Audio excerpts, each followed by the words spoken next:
hell is going on with the DCU? I've already had to rewrite this intro 3 times just to account for all the various changes happening at DC Studios.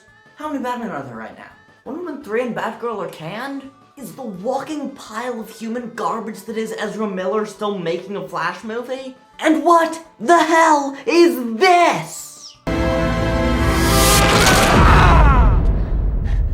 It's safe to say that some changes need to be made. Today, I'm wiping the slate clean and creating a brand new cinematic universe for my favorite superheroes, since the people in charge clearly don't know how to do it. First off, let's get one thing straight. The rules are, there ain't no rules. Except for one. I'm not inventing any new characters. Anyone that's noteworthy enough to appear in this video is noteworthy enough that they have a comic counterpart. So, with that settled, let's get on to Phase 1. Assemble! Superman is the most important hero. Batman may be my personal favorite, but Superman is the archetype on which all other heroes are inspired. When he debuted in 1938 by Siegel and Schuster, he invented the concept of a superhero. Before him, there was the Shadow and the Phantom, but neither of those were really superheroes. They were either guys in spandex who didn't have any powers or tech to speak of, or people who sometimes had superpowers, sometimes didn't, depending on the story and the writer, but who didn't really have costumes. They just had a trench coat and a scarf. Superman is the groundwork that was laid for all other heroes after him. He's also the brightest thing on the page in terms of both appearance and personality. And that is why this bothers me so much. Superman inspires all other heroes to be better. So when he is doing that, no one else is any good. No wonder that universe is so miserable. And that is why, in our universe, we are starting with the most brightly colored thing on the page, in Superman, Man of Tomorrow. The movie begins with a minute-long sequence of baby Kal-El in his space pod being told by his parents about his origin and Krypton and all that jazz. And it also includes this very important line. You must vow to us. Always save everyone you can. You will be the strongest person on this new planet. Use that power for good. Then the pod lands in Kansas, you know the drill, title card. I have the entire first act of this movie written out, plus several other super important sections, but I'm not gonna talk about them as much, because we don't have that much time. I can make an entire video for that. I probably will. So anyway, the important parts.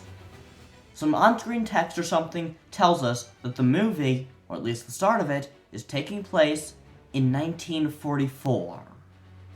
That's very important. You'll see. The whole first act is a young Superboy, as in classic Golden Age, Silver Age adventures of Superman as a boy!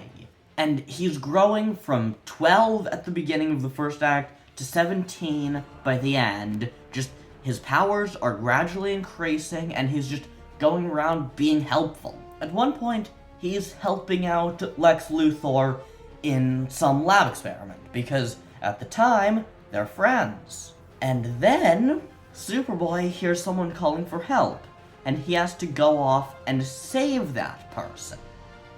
And that causes the experiment to go a bit haywire. He makes Lex Luthor's experiment screw up. And that leads to the hatred that we all know. Because, curse you, Superboy! I could have had hair! I'm serious. That's an actual thing that happened. God, I love the Silver Age. Act 1 ends with a massive Lex Spot attack on Smallville. And it makes Superboy realize that during the fight, Pa Kent had a heart attack. Lex Luthor is why Clark wasn't able to be with his adoptive father in his final moments. He flies back to Lex and very nearly kills the man before remembering something very important that Pa Kent told him once. You know, kid, there's something I learned in the war. Human life is the most precious thing in the world, and we must fight to preserve it, not end it. Now it's time for Act 2. Clark is a reporter, obviously, and he's going overseas to report on the Korean War. While he's there, he saves some innocent lives from Chinese scientists because saving innocent lives. But the public doesn't read that as he protects anyone. The public reads it as, yeah, Superman's one of ours! In the climax of the movie, Lex Luthor convinces a rogue military general to press the red button. An ICBM missile is launched on Russia. After launching the missile, the general says, nothing can stop it now. Well, nothing except Superman, but he is one of ours. Right as he says that, we see Clark seeing the missile in the sky, and he turns into Superman almost immediately, flies into the sky, and stops the missile. He remembers Pa Kent's words one last time, and catches the nuke. It explodes onto him, making him fall into the ocean. As far as anyone can tell, Superman just died. Following this, there are two simultaneous montages. There's one happening of news reports and stuff talking about how, Superman died. That's kind of a big deal. And the other, simultaneously, we have intercut a bunch of footage of D-list heroes who no one's gonna care that they never appear in a movie after this, but just a bunch of D-list heroes who are rising up, inspired to take up the mantle after Kal-El's glorious sacrifice. The only one of these heroes that's at all important is the original Blue Beetle, Dan Garrett. Everyone else can be whoever the hell you want to think it is. Have fun. Right at the end of this montage, the last line of dialogue finishes. We fade to black, and then we cut to Superman lying at the bottom of the ocean. And all of a sudden, his eyes pop open. Finally, and I swear it's actually finally this time, we have the post-credit scene. It's of a young boy, it's not stated who at first, reading a comic book about Superman. And he looks at it and he smiles. And then we hear from off in the distance, Bruce, come on! We're gonna be late! Okay, that was a lot, and that wasn't even a third of what I actually have written down as potential for this when I finally turn this into a video. So, next we have Batman, The Oath. This movie is set in the most important year for all of Batman, 1966. Superman has been back in action for about 4 years at this point. Bruce Wayne has been on the job for about 3, and after carefully watching Superman's career, has figured out his secret identity. He gets in contact with Perry White and offers him a huge sum of money on one condition. He sends Clark Kent specifically to report on a new cruise ship. A cruise ship. For old time's sake. At one point, they have to reveal their secret identities to one another.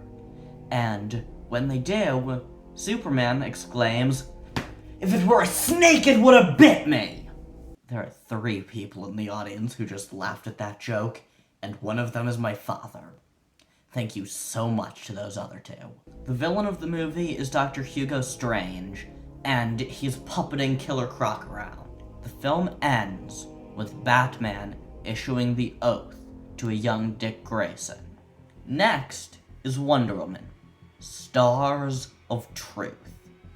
This movie initially seems to connect very little with the rest of the plot. Why? because it's set in 1860.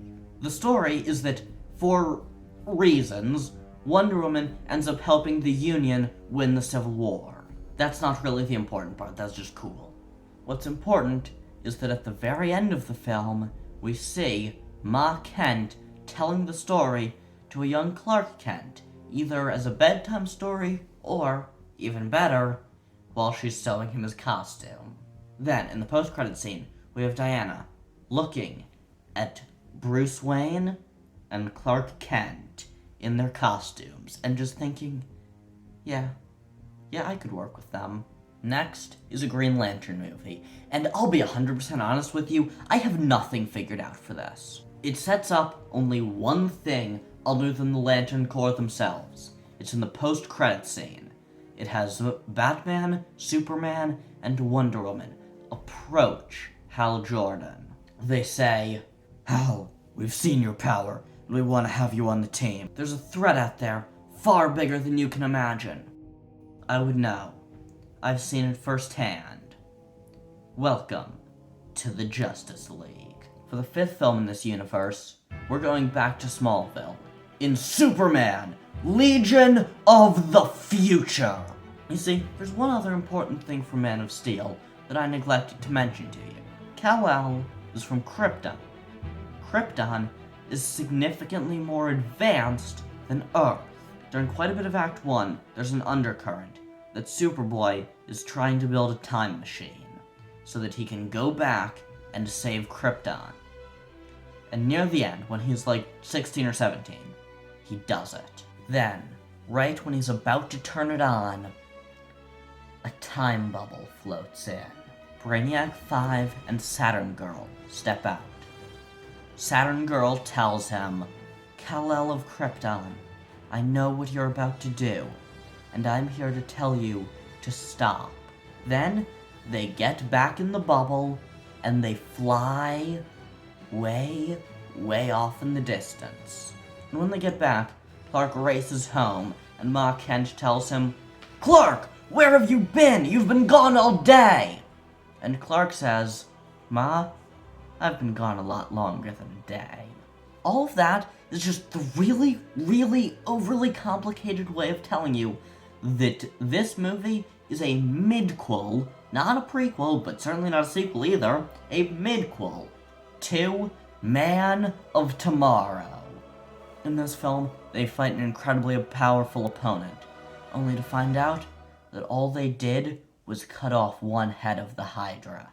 The big villain mentioned in Green Lantern? The Fatal Five. Hey, in the original recording of this video, I had a 15-minute long tangent to explain who the Fatal Five are, but I'm cutting that whole thing because they don't show up again after this. So if you don't know who they are, do look them up, they are really interesting, but I'm not gonna waste time explaining them, they don't matter to this video. The last movie of Phase 1 is our first big team-up movie, Justice League. Batman, Robin, Superman, Wonder Woman, and Green Lantern have all been called together by the Legion of Superheroes to defeat the Fatal Five. And for the most part, that's really all there is to this story.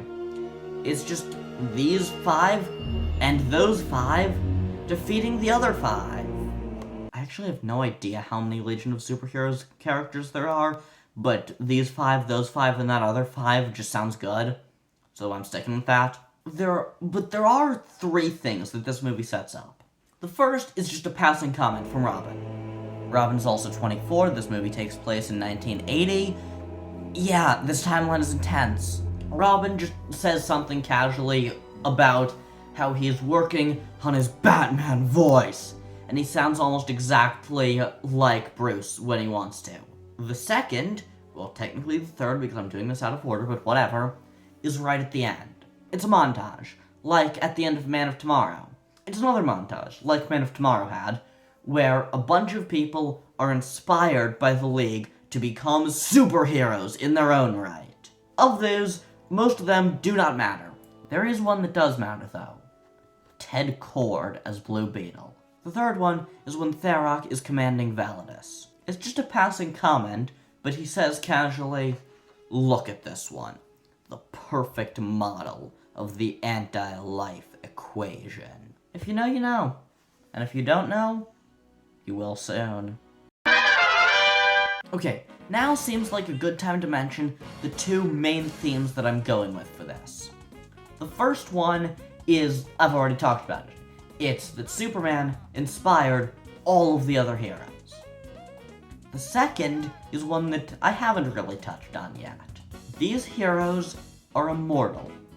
For Superman and Wonder Woman, they are literally immortal. Like, they physically can't die, or if they can, it'll take a damn long time. For the others, it's less about physical immortality. Batman has an endless army of Robins who can take over. Green Lantern has... well, okay, Earth just has an insane amount of willpower, so a disproportionate amount of Green Lanterns seem to come from Earth. So, there will always be a Green Lantern. This is also shown in the timeline, which I haven't really touched on yet. Man of Tomorrow was in the 40s and 50s. Batman the Oath was in the 60s. This movie, Justice League, was in 1980. This next phase will be set primarily in the 80s and 90s. Superheroes will never die, no matter how long it is after they were created. Following the intensity that was Justice League, I think we need some good old-fashioned comedy. Some fun, lighthearted, time-hopping buddy comedy that tangentially introduces Darkseid, Apokolips, and a bunch of other stuff! Because why not? Let's have a blue and gold movie. There's really not much to this one. Moving on.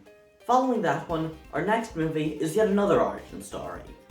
Barbara Gordon, aka Batgirl. I'm not gonna have the Joker be the one to permanently cripple her, because I don't want to introduce the Joker quite yet.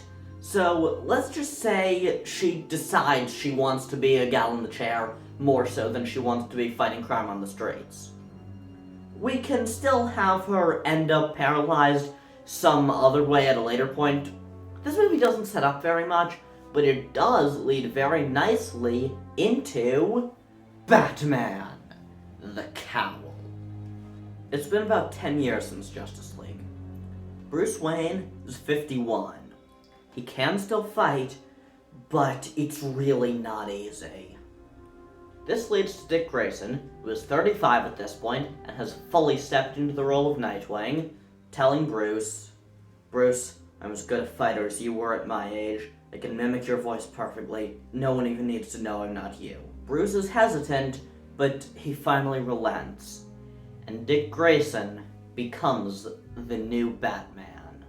Midway through the film, he's finishing up some routine mission, and he catches this annoying punk kid trying to steal tires off his car. Dick tries to take this kid to a school for bad boys, but as it turns out, it's actually a school for criminals. The kid breaks out, and Dick Grayson begrudgingly accepts Jason Todd as the new Robin. Things are hunky-dory for quite a lot of the film, just the two of them working together to fight the Joker. But we have the Joker and Jason Todd in the same movie. We all know how this ends. Jason is captured. He's beaten nearly to death by the Joker, and then he finally dies in an explosion. Following this, Dick decides that he will never again put anyone in harm's way, and the mantle of Batman will die with him. Following that European art film pretending to be a blockbuster, we need something lighthearted. How about a fun buddy cop in space adventure where Hal Jordan, Jon Stewart, and Superman team up and fight the Sinestro Corps? Sounds good to me! The next movie in this series is Green Lantern, Fear the Sinestro Corps. Hal Jordan and Clark Kent team up to defeat the Sinestro Corps. In the meantime, Hal Jordan meets a young man named Jon Stewart and realizes that this guy makes a really good Green Lantern. Recruits Jon Stewart to fight alongside him, and in the process, realizes that he really doesn't want to be a hero anymore. The movie ends with Hal making John fully the new Green Lantern, protector of Earth. The movie ends with Hal Jordan fully passing on the mantle to John, who becomes the new Green Lantern, protector of Earth. In the meantime, Hal goes off and spends his retirement exploring the cosmos.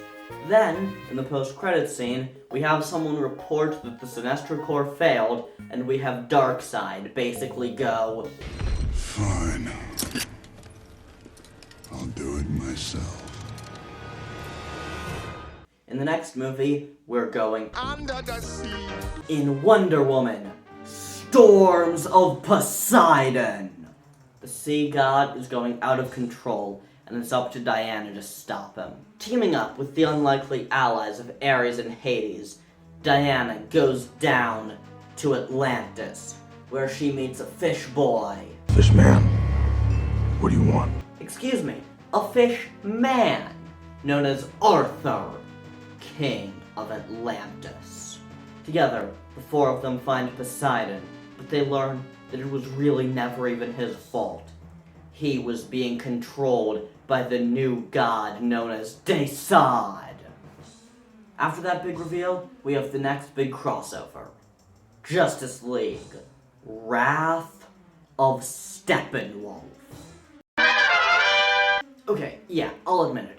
I am stealing more than a few ideas from the Zack Snyder movies, but in my defense, DCEU, Darkseid, and Steppenwolf? Really? Really bad? And not just, like, in terms of goals. In terms of writing. I would critique them, but my critique is they're so boring, I've forgotten the majority of them, and I would have to rewatch Justice League to write the segment. And I'm not doing that. So instead, I'm taking the really cool elements of Darkseid, Steppenwolf, and Apokolips, and just cutting out all the extra this. We good? Good. Back to the show. Yeah, so I'm not sure what to do with this film. Let's just say, Justice League doesn't realize that Steppenwolf is actually one of Darkseid's minions until right at the end, Steppenwolf says, like, "Hail, Darkseid," right as he dies. So that happens, and then everyone just goes their separate ways trying to find out more about the guy. Also, this movie is set in 1995, which is significant only because of the time skip from here to Phase 3. Speaking of, on with Phase 3, approaching Apokolips.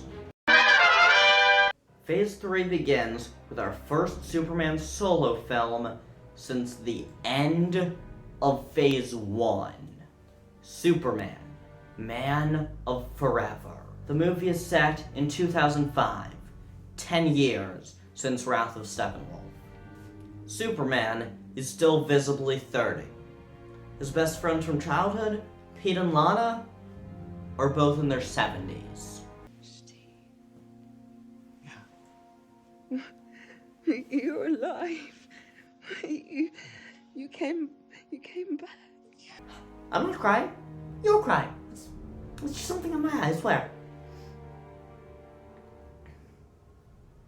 Anyway, yeah, so they each get a scene about like that, and this whole movie is just, it's basically Superman trying to just grapple with the fact that he is immortal as far as he can tell.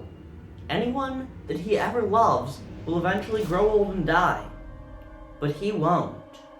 All of the action in this film is just him fighting, like, C and D tier villains from his rogues gallery and other people's rogues galleries.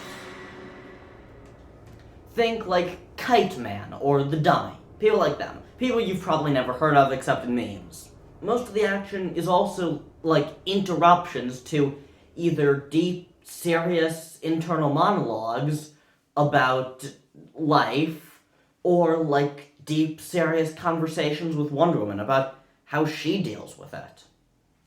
Basically, this is just the most depressingly grounded movie in this universe. Finally, at the end of the movie, Superman learns to love again, and the post-credits scene has him meet Lois Lane. Wow, when I was planning this video out, I was not expecting 2 phases in a row to have, like, dark, super depressing movies about these spandex-clad heroes, but let's roll with that. So let's jump topics a bit and have a more fun, lighthearted movie about an ordinary forensic scientist who learns to run faster than light. I have very few ideas. This movie doesn't really need to set anything up. It just introduces Barry Allen. Following that, we have Blue and Gold 2, Electric Boogaloo. Yes, I am sticking with that. It fits the hilarity of these characters. I feel like this movie would work well as a team-up with The Flash, who we just introduced, because Barry does time travel stuff from time to time, he can add to their humor, and it would let us introduce Impulse. I really like Impulse. Okay, now we've had 3 movies in a row that are all, like, very sci-fi, and while I do love sci-fi, let's change it up a bit, because enter Zatanna, the most powerful magician in the world, daughter of the most talented, and formerly most powerful, magician in the world, Zatara. Zatanna is awesome. If you don't believe me, download Webtoon and read Zatanna and the River. Enough said. We've had a few origin stories in a row now, so let's bring back an old favorite. In Batman, The Pit. Some of you already know where I'm going with this, though perhaps not in the way you think. The movie is set in 2010, and Dick Grayson is in his 50s. He's older than Bruce was when the cowl was passed, but he refuses to let Batman die. But he also refuses to take on a new Robin. The solution? Everything possible. He made himself a Batman Beyond style exoskeleton. When that didn't work, he started having Zatanna create a potion of immortality for him. That's only held off 10 or so years. He's still getting too old. He finds an old story. One of a mysterious pit filled with an odd green liquid that is said to be able to raise the dead, or in some cases, even hold off a death altogether. Seems perfect. Dick makes his way to Switzerland, where he meets Ra's al Ghul and the League of Assassins.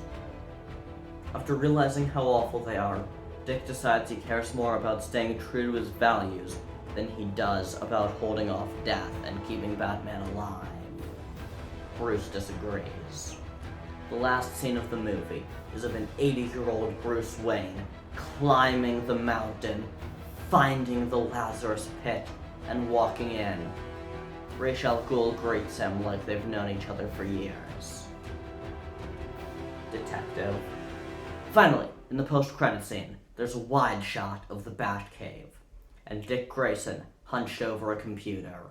A cloaked figure walks up to him and says, "Take off that costume." Dick recognizes the voice, but he hasn't seen the source. Yet. The figure takes off his hood and says, "Because I want to be Batman again." God, I filmed for so long yesterday my phone died, so day 2 of filming, here we go. I have exactly 0 ideas for what to do with our next 2 movies in this series. I know that one of them is a third Wonder Woman movie, and another is an Aquaman movie, because we set them up in the previous one. But other than that, yeah, I really got nothing. I know we're caught up to present day by the end of them, but that's all I got, seriously. Following that, there's a Hawkman Hawkgirl movie that I have equally few ideas on. Then, we cap it off with our last solo movie of Phase 3. John Jones, The Martian Manhunter. Now, I have a lot of ideas for this one, but for the sake of this video's runtime and my voice, I'm gonna keep it to a minimum. John Jones was born on Mars, twin brother of Ma'alefa'ak, a Martian who didn't have the power of psychic communication that a lot of other Martians had. Ma'alefa'ak committed genocide on the Green Martian race, which John somehow survived. His wife and daughter did not. Then, because comics, a scientist sent a beam of power onto Mars, striking Jean and teleporting him centuries into the future because, oh yeah, this happened centuries ago. I love comic books. Shenanigans happen, including John spending quite a while as a police detective known as John Jones, which is about as creative as... You change your name from Shang to Sean? Yes, I do consider this keeping it to a minimum.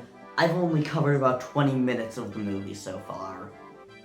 I'm gonna stop here, but suffice it to say, this movie introduces Darkseid and Apokolips directly, and that sets up Justice League. Apokolips is nigh. Basically everyone I've mentioned up to this point in the video, all working together to take down an endgame level threat. Batman and Green Lantern manage to locate Apokolips. John Jones fills them in on everything they should know at this point. Then, together, everyone even tangentially related to the League, plus Booster Gold and Blue Beetle, 'cause reasons, all team up to storm Apokolips. Then nothing goes to plan. Aquaman is incapable of doing anything on the hellish landscape of Apokolips. Martian Manhunter can't stand the fire and has to work from above. Blue Beetle gets turned against everyone by the fact that his scarab is apocalyptic in nature. Then, at the end, it's just Bruce Wayne, Clark Kent, and Diana, Princess of Themyscira, against all of Apokolips. After fighting their way through hordes of minions, the trio has finally reached Darkseid. Wonder Woman charges her. He grabs her sword, flips her over, and slams her against a wall. Diana's out. Superman goes in next and uses super speed to get behind Darkseid.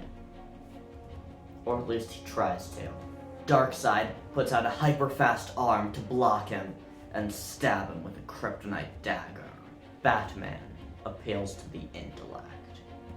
Clark is Kryptonian, and that was all your kryptonite. Diana's immortal.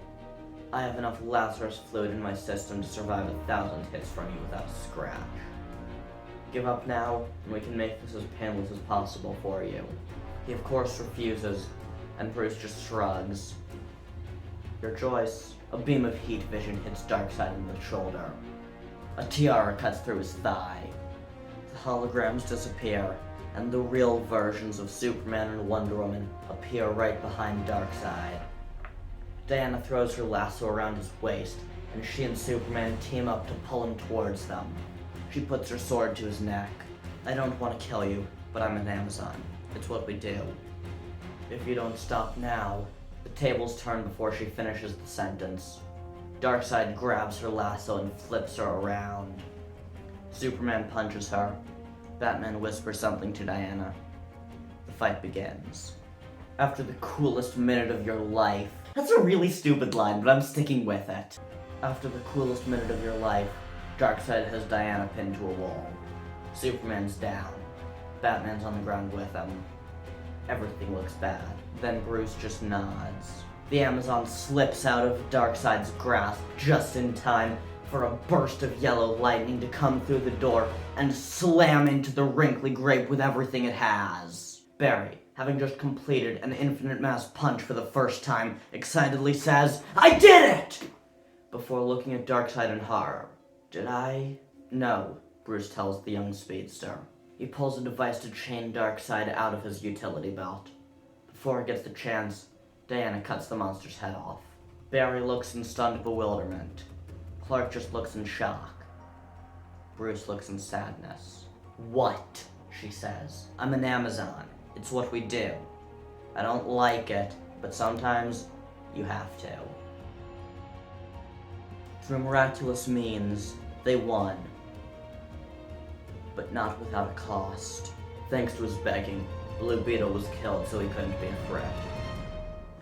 Green Lantern may have permanently lost the use of his limbs from how much yellow was on the planet. And of course, no one will ever look at Diana the same way again. Thank you so much for watching this far into this ungodly long video. This is the first video on this channel, but it's far from the only one. There are 2 other videos up right now. One of them is on screen here. It's my video of what I would do if I was given free reign over a sequel to the Batman. And the other one is right here. It's a video asking the question, does Batman need a Robin? Anyway, until next time, bye-bye!